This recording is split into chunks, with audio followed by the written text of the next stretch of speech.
देखिए, हमेशा से स्वामी विवेकानंद जी ने जिस प्रकार से भारत का मान पूरी दुनिया में बढ़ाया था, तब से युवा हमारे आदर्श और युवा ही हमारी शक्ति है। इसीलिए इस शक्ति को सभी ने पहचाना है और हमारी सरकार की प्राथमिकता रही है कि हम छात्र और नौजवानों के इशू को सबसे आगे रखें।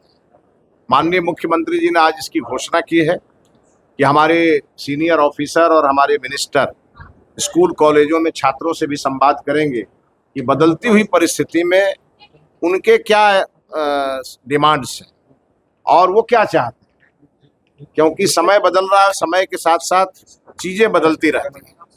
तो उसको लेके एक माननीय मुख्यमंत्री जी ने बहुत अच्छी घोषणा की है और इसको हम लोग आगे बढ़ाएंगे। और साथ ही साथ यह जो 2 दिवसीय चिंतन शिविर है, हम लोगों ने इस शिविर को इसलिए बुलाया है कि जिस प्रकार से हम लोग शिक्षा विभाग को आगे बढ़ाना चाहते हैं, इसमें चूंकि हमारे 38 जिले हैं और भिन्न भिन्न प्रकार के पदाधिकारी हैं, लेकिन जब तक सबकी सोच एक नहीं हो और सबके द्वारा किए गए काम के लिए हम अगर समयबद्ध अपने कार्यक्रम नहीं बनाएंगे तो हम आगे नहीं बढ़ सकते। और इसीलिए ये 2 दिवसीय चिंतन शिविर है और इस शिविर के माध्यम से बहुत सारे अमृत निकलेंगे जिसके माध्यम से हम आगे बढ़ेंगे।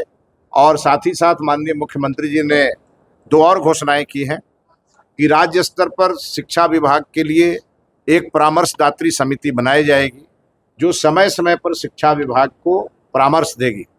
और ये भी बहुत अच्छा कदम है, इसके लिए मैं माननीय मुख्यमंत्री जी का हृदय से आभार व्यक्त करता हूँ। और नित्य नए नवाचार के माध्यम से हम आगे बढ़ेंगे। हम वैश्विक युग को पहचान रहे हैं और वैश्विक मंच पे बिहार को हमें फर्स्ट कराना, बिहार को आगे ले जाना।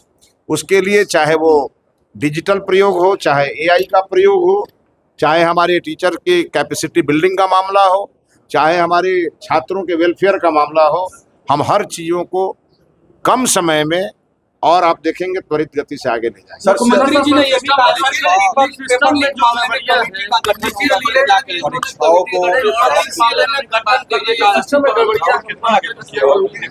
माननीय मुख्यमंत्री जी ने साफ साफ कहा कि अगर एक व्यक्ति ने भी ईमान बेचा तो ये पूरे सरकार पे धब्बा लगता है।